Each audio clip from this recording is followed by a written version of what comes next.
Hi, I'm Bob Ross, and I'd like to welcome you to the joy of... Okay, let's do a fantastic little painting together.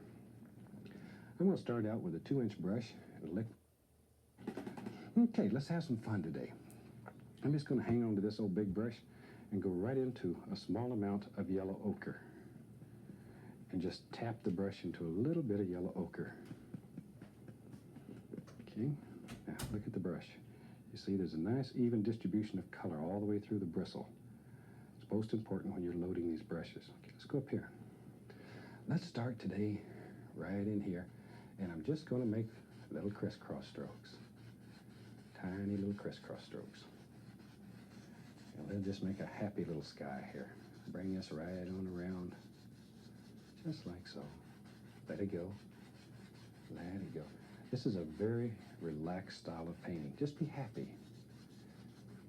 If you're not happy, nothing works well, including painting. Just let it go. This is the time that you find your world. You create your world right here on canvas. Just relax and unwind and paint along with us. I think you'll find it so enjoyable. It's a good way to take out your hostilities and all the frustrations of the day.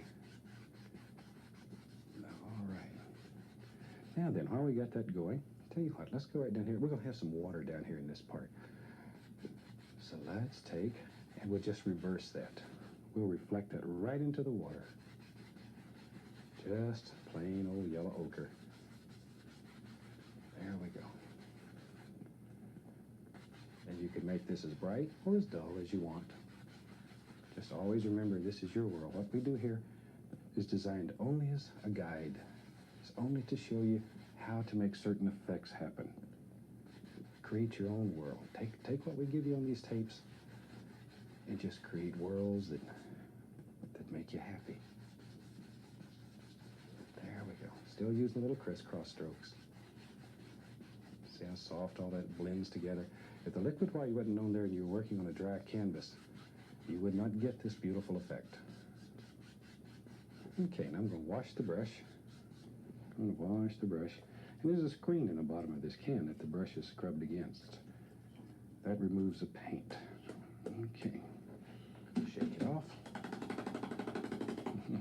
Beat the devil out of it. All right. I'll just use the same old brush. What the heck? I'm going to go into a little bit of the Midnight Black, a touch of phthalo blue, just a touch, not much, not much, and a little bit of alizarin crimson. So we have phthalo blue, alizarin crimson, and Midnight Black. Okay, and I'm just mixing them on the brush, then we'll tap it. All right, let's go up to the canvas here. Now then, sort of test it. See if it's the color you want.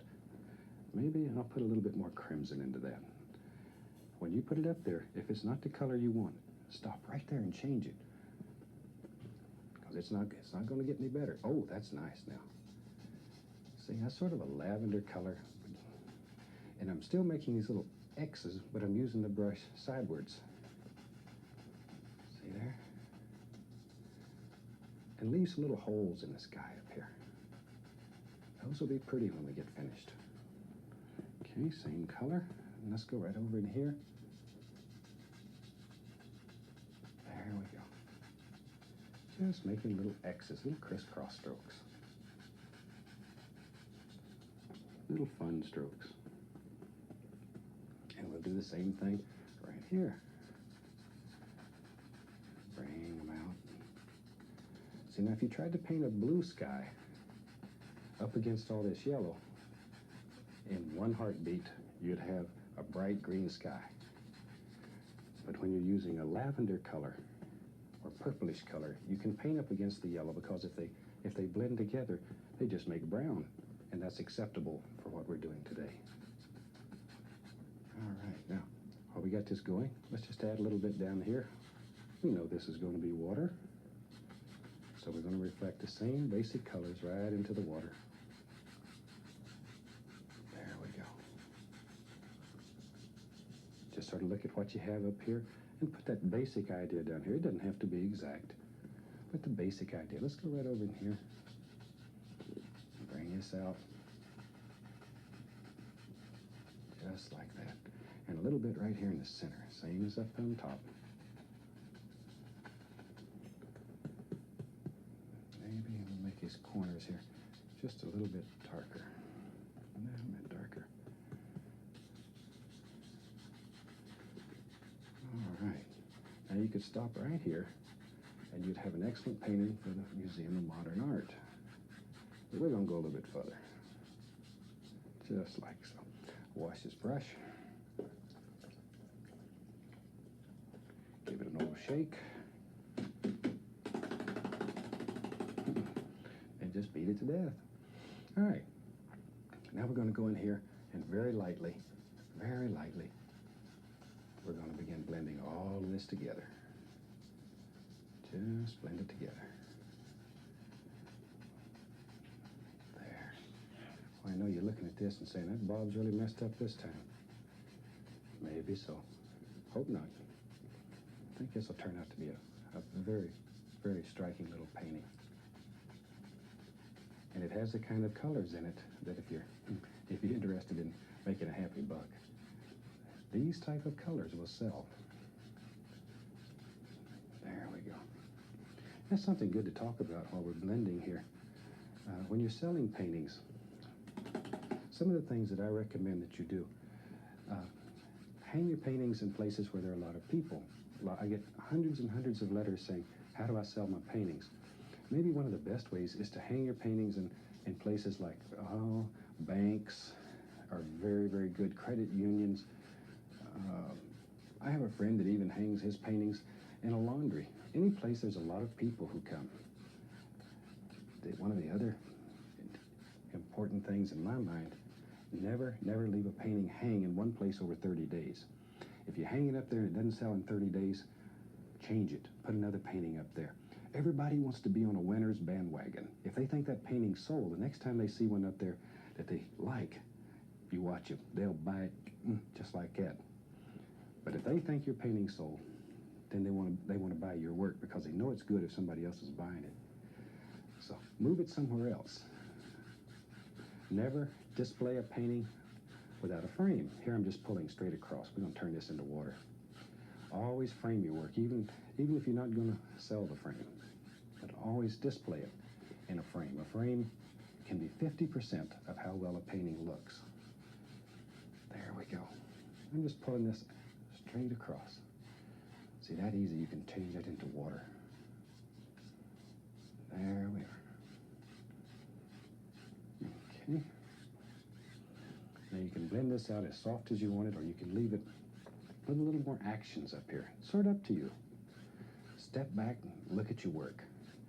When you're right up against it, it's very hard to tell exactly what you have. Step back across the room and look at it. Sometimes you need to stop and make a big old glass of iced tea and just sit down and look at your painting and make some big decisions. All right. I think we're ready to play a little bit here. Wash the brush one more time. Okay. Let's use the old round brush, and then we'll mix up some alizarin crimson, and phthalo blue. More crimson than blue, much more crimson than blue. I'm looking for a lavender color, purplish color. We could even put a little bit of white in there if you want to see exactly what you have. Okay, let me wipe my knife off here, like so. And I'm going to take the round brush and just tap it right into the color. See, just tap it. Just tap it. Okay. Now then, you got to make some big decisions. Is there some trees that live back here? All right. Where do they live? Take this brush and just begin tapping. And I start at the bottom and work up. That way, the bottom of the tree is automatically darker than the top of the tree. You want the darkest part of your tree to be at the bottom. There we go. Sometimes I even take and knock some of that paint off on a paper towel, and I want to do some trees maybe that are far, far away. You want them very light. All you're looking for here is just very, very basic little tree shapes. You're not looking for a lot of detail yet. We'll begin putting detail in later. Right now, we're just creating the illusion of little trees that are far away. Happy little trees. Happy little trees. All right, there's one. And once again, don't try to just copy what we have here. Trees grow however make them happy. And where you live, the trees may look different. Just want to show you how to make a tree. You make as many trees as you want in whatever shape that you want. Okay, let's go over here and drop in a happy little son of a gun or two. There he is. All right. We can just make as many or as few as we want. Whatever. Whatever. All right. Maybe it comes right on down through here. I don't know. We'll make that decision later. Right now, we're just having fun and drop in some basic shapes. Anything that we don't want here will turn into reflection, so don't worry about it. Now, with a liner brush, I'm going to go into a little bit of the Van Dyke brown, and I'm going to mix this till it's like water. I've got paint thinner on the liner brush, so this is very thin. Turn that brush. It brings it to a nice sharp point. See how sharp that is? Good. Let's go up here. Now with that, we can come in here and drop in the indication of a few happy little tree trunks. Just wherever. Remember, this is far away, and you're not going to see a lot of detail. It's far, far away. When things are close up, then you see a lot of detail. But back here, you see some tree trunks here and there, a few of the major limbs. Other than that, you're really not concerned. There's one right in there. Maybe there's a few that come right on out like that. Kind of have a place for the birds to sit. There we are. And right there's one. So I say, it helps if you're a little bit nervous. If you're a little nervous, boy, you can make all kind of wiggly little tree trunks. All kinds of them. And you don't have to show the entire trunk because there's leaves on this side. Maybe you can just see part of them here and there.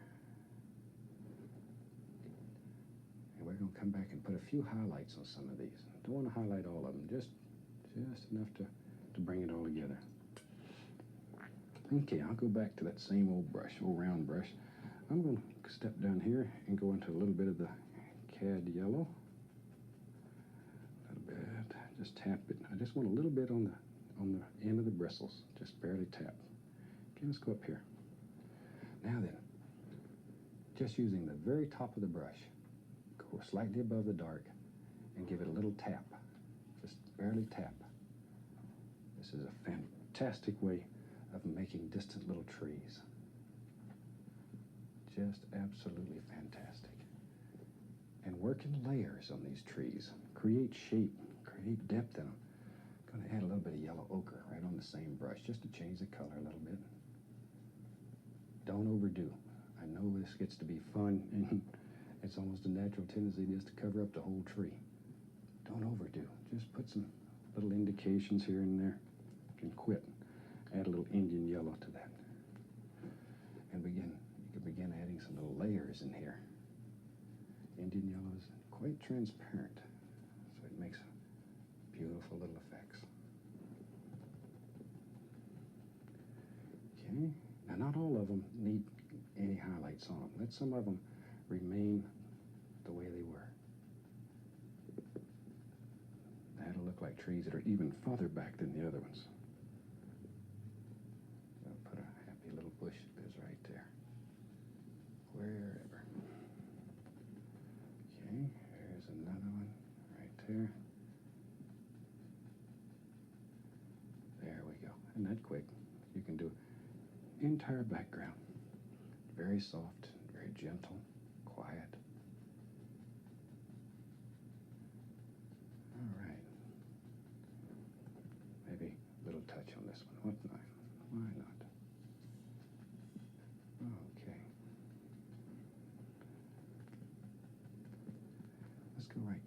I see a place right in here for another nice one. And work in layers, completing the thing that's the farthest away first and come forward. That helps create the illusion of distance in your painting. Okay, now I'm going to take just a clean knife and go up in here, and just here and there, very lightly. Just scratch in some little sticks and twigs. Don't overdo this. This works so nice, you sometimes get carried away, and you can do too many. Just let this go around. Just a few here and there. Okay, that's enough. That'll show you how to do those. Now then, let's take a 2-inch brush. I'm going to go right back into the same color, the same lavender color, and just tap it. Just tap it. Okay, let's go up here. Now then, I have to start making decisions. Maybe there's a happy little hill that comes right down through here. I don't know. It looks like it ought to live there. Come right across. Just wherever you want it. Don't be afraid to experiment. That's the way you learn. That's the way you learn. And if you make a mistake, don't let it bother you. Because mistakes are the best teacher. They are absolutely the best teacher. If you use them as a teacher. If you get upset and throw your brush at somebody, you don't learn too much. Except you learn whether they're bigger than you or not. Study your mistakes. We don't make mistakes. We have happy accidents. Learn how to use everything that happens. See, I'll bring that back down right there. And pop some reflections in. Just pull this straight down. Straight down. Just like that. See there? Very lightly go across. Now, if you want to make these reflections have a little twinkle in them, a little twinkle, I'm going to take and add just a little titanium white. Watch here. Touch it. Bloop. Give it a little. Just snap it down. Just snap it. Don't overwork this. And then very lightly. Very lightly. Let's do some here. Bloop. Just here and there. Very lightly. See? Barely touching the canvas. And it makes a little bright area in there. Now we're going to put water lines in there, and we'll bring all that together. First, let's clean the brush.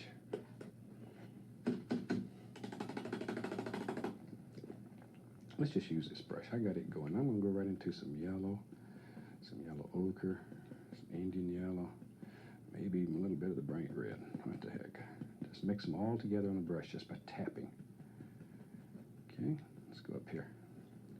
Now then, just by touching here, just touch. I want to create a nice, soft little plain, little hill coming down here.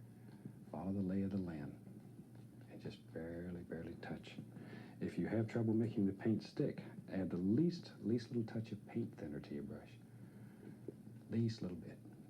Does not take much. You can overdo in a second. And nothing's worse than watching your hill drip off the canvas. Don't want to do that. You'd be mad at me then. I want you to be happy with your painting. There we go. Because if you're happy, you'll paint another one with me. And we'll be old friends. Now then, we can take and sparkle a little bit of that down in the water. I don't want to overkill. Just tiniest little bit. See how you can just keep creating layer after layer of reflection. All right. Good. And we can clean that old brush off again.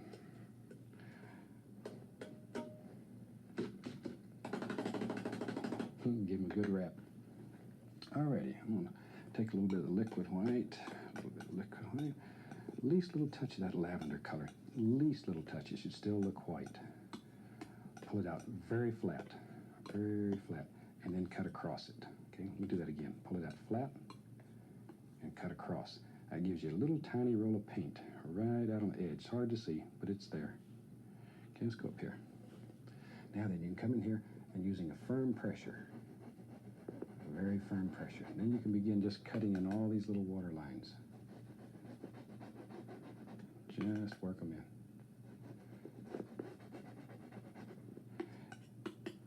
There we go. See, like so. Let it work Look right on around there. This is how you clean up the bottom and bring it all together.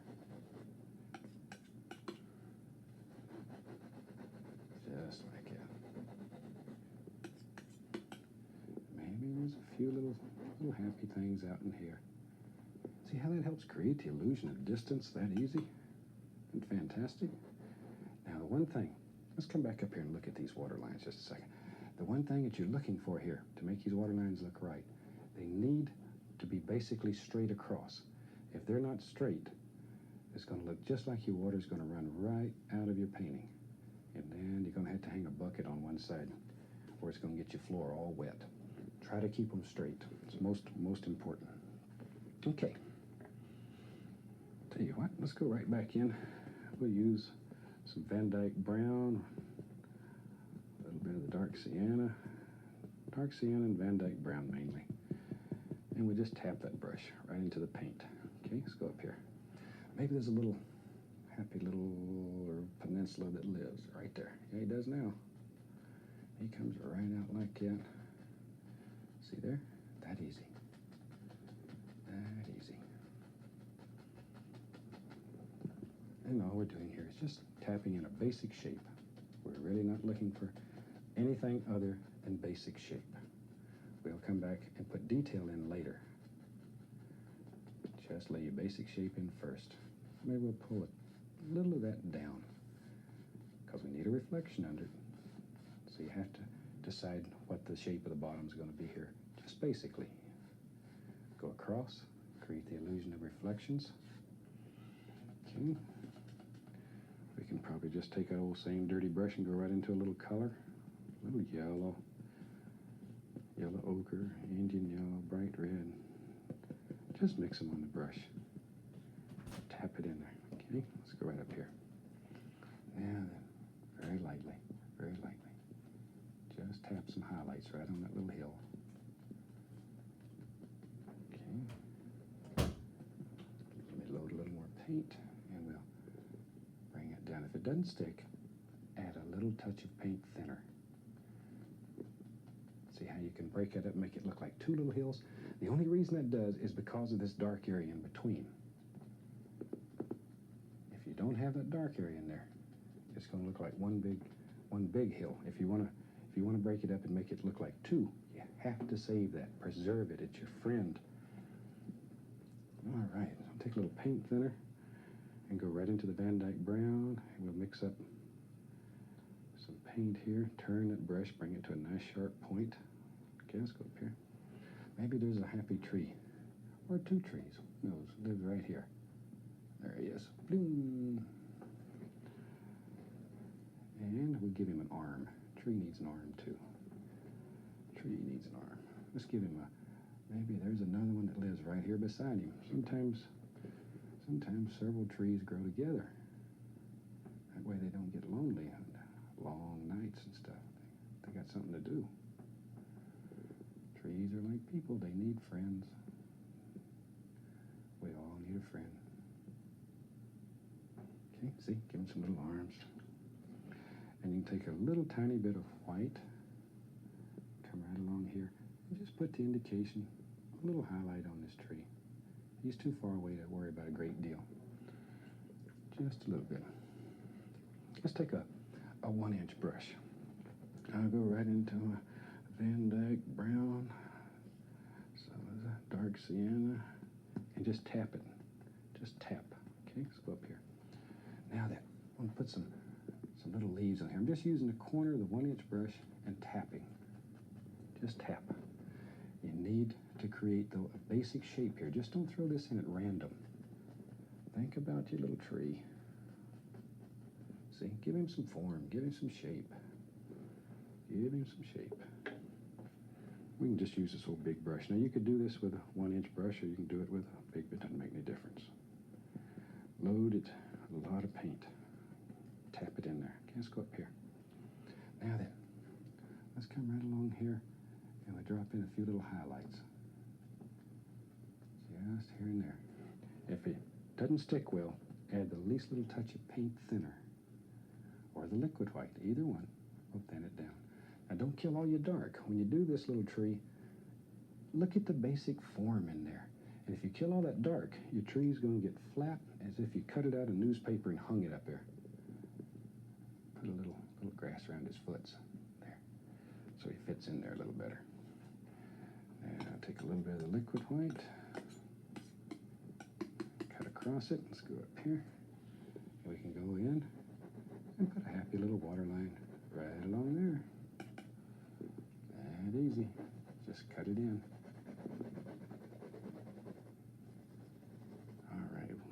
That's all I need to do there, because I don't know where that's going to go just yet. We'll have to make some big decisions in a minute. Tell you what, go back to my round brush here, and I'll go into the browns. So dark cyan and the Van Dyke brown. Just tap it, fill it up full of paint. Okay, let's go right up here. I think that I'll have a tree that lives right here. Look at that. That easy. That easy. Let's give him a friend. There's another one. Maybe he comes right on out here. Right on out. Shoot, we don't know where he goes. Wherever you want him to go. Wherever you want him to go. See? But every time you add another plane, you create more depth in your painting. Deeper, deeper, deeper. Now, when I got this brush going, I'm going to tap a little bit down into here where I know there's going to be reflections. That's a tall tree, so you want a tall reflection. Where it's short here, short reflection. Just tap it in. Okay. Now, with a clean 2-inch brush, you have to make a big decision here. Where does the land and water meet? Touch, give it a gentle pull downward. Gentle, gentle, easy. Barely caressing the canvas. You can always add more pressure, but if you mess it up, then you can't go back and say, I want to take some of that away. So do it easy first, and then you can add as much pressure as you want later. Start off easy. You don't want to lose all these little things right here. See, look right in there. See, those are what makes your reflections pretty. Now, very lightly, go across. And that's easy. You have mirror reflections, and you've done hardly anything. Okay, now then, back to my liner brush. A little bit of paint thinner on it. Go right into the brown. Mix that till it's very, very thin. Very thin. Like water. It's literally like water. Okay, let's go up here. And let's put the indication of a trunk or two in here. The old tree needs a trunk to hold it up. Don't want it to fall over in the lake here and make a big splash. There might be a little muskrat lives there and scare him out of a couple of years' growth.